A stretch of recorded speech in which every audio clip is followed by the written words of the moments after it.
Hello beer tubers and welcome to another beer review with me, Peter, the master of hoppets. We're doing some more Lambic that I brought back from my trip today to Belgium.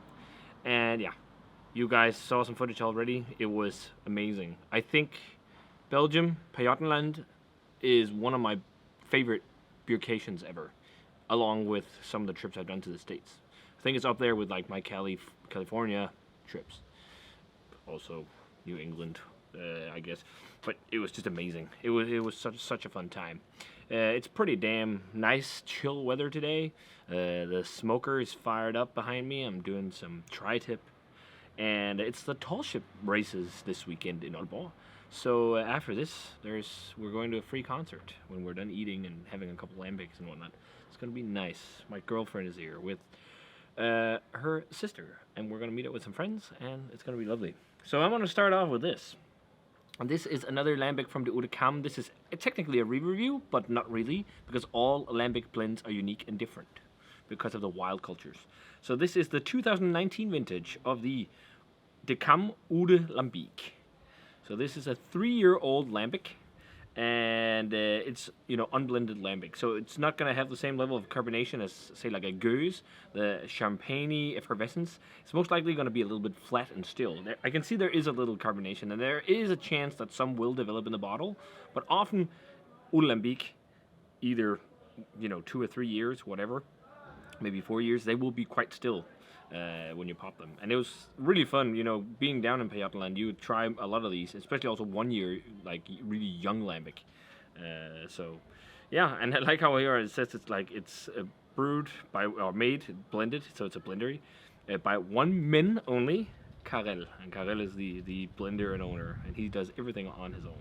So yeah, 3-year spontaneous fermentation in oak, or 3 years in oak barrels, fermented spontaneously, matured in the barrel as well, and cooled on a cool ship, and then that's where it gets inoculated with wild yeast from the surrounding area, and then it's put into a barrel to ferment and rest. And then when it's ready, and it tastes awesome. So it's going to be fun to revisit this. We had this, well, that was 1 year old we had from the cups, which was awesome as well, at the brewery, where Karel was just such a fantastic tour guide. And a really genuine and passionate person. So yeah, that was young. This is old. I think I gave the Cam. I reviewed a decent amount back in the day, and I've always liked it. I've given them some nice grades for my system back then. Back then, I don't know why. I think I was linking beer grading more to a Danish grading system than actual competitive grading, which is what I do now. Like, back then I would, 85, that's a amazing beer. When it's more like it's a good beer, but it's not like something that's, top of the notch. But we got a fly in there already. God damn it, get out of my Lambic. So, and do you know what's funny? Oh man, they're almost all gone. But right next to me, there is a cherry tree. And it's just bringing back memories because there's cherries in a lot of places in Belgium at the moment. It's the Skabeekse cherries. But yeah, let's check out the aroma on this one. I poured gently just to get everything out of the bottle. The rest is just yeast. So there's a full glass. Oh, that smells awesome. That smells exactly like something I want to drink right now. My mouth is just going nuts. So the fun thing also with being in Belgium with the Lambics is that they emphasize so much that it's not made with sugar.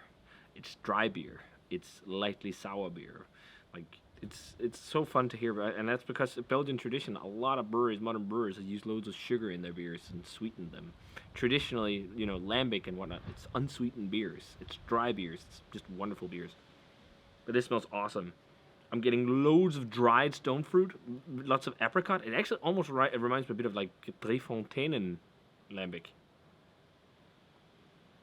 Yeah, really nice musty funk. You really smell the wood as well. It has like a nice drying woodiness, a little bit of a tannic quality. Yeah, there's a candied stone fruit to it as well. A bit of citrus as well, like a pithy citrus. But really nice, dusty, old woody, almost like corky woodiness. And a nice old musty funk because it's old Lambic. It smells so appetizing. Let's give it a taste, guys. Cheers.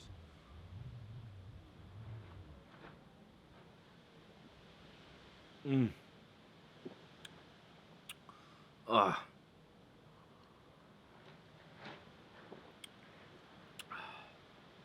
That is really, really nice. It's actually developed some CO2 in the bottle by sitting since 2019, which is quite funny, because often they're quite still beers like this. It's okay. It's nice. It's nice with a little CO2, but I also am at a point now where I really love the lambics that are uncarbonated. And I think it's because I've had a resurgence of getting back into cask ale, because that also has this really, really gentle CO2. I think of all these traditional beer styles and historic ones, it's got to be one of my favorites. And I think I've always loved lambic, you know, but I think going to Belgium and being there and meeting the brewers and blenders just really enforced my interest and passion for it. It's like, it's such an amazing beer style and so versatile, and there's so many things that you can do with it. It's just, yeah, really good. So I'm getting a lot of, like, almost like a tart sour orange, an orange rind, an orange pith, even like a hint of grapefruit, actually, because there's like a little bit of a bitterness on the back end. Lots of nice drying woody tannins. Really nice, like, it tastes really like old wood. It has a very nice funkiness, but it really balanced with the rest of the beer. It's like a dusty, musty, old celery type funk. Really dusty feeling, actually, which is really nice. And then, like, lots of that stone fruit, too. I'm getting more of a fresh apricot, but also a little bit of, like, the dried jammy stuff. Not so candied on the flavor, like, more like pure, fresh and dried apricot and stone fruits. I'm even getting hints of, like, a peppery spice, which could be from the hops. It's just so refreshing and so complex for a 5% beer. I mean, there's a lot of stuff going on. As my palate also adjusts to the tartness, sourness, you get much more flavor. I'm also getting like a very big vinous quality. It almost has like a flavor profile of orange wine, because it has like the same tannic structure and like dried fruity flavors you can sometimes get. It's just awesome. I'm gonna have no problem solo doing this in 10 minutes on video. This is lovely. 92, I think. It's just really, really, really enjoyable Old Lambic. Again, maybe a little less acidity for me personally, but it's not too bad. It's just really, really nice. And I urge you guys, if you go to Belgium, visit De Cam. De Cam is such an experience. It's really nice. You can start your day by going in Gooik.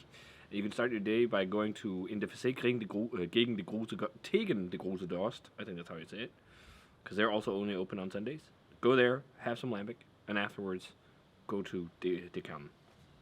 That's a nice little Sunday trip, but you need a designated driver because it's not easy to get there otherwise. But yeah, this is awesome. Fantastic. 92, guys. If you guys had a chance to try the 2019 vintage of the Oude Cam's Lambic 3-year-old Lambic, let me know what you thought of it. That's really, really nice. Yeah, if you guys had it, let me know. As always, remember to comment, subscribe, check out the Facebook fan page and Twitter and Instagram. Give this video a thumbs up if you enjoyed it, and ring the bell for future notifications about videos. And I want to say cheers and say we're going to review some more Lambic, that's for sure. And see you guys in another beer review.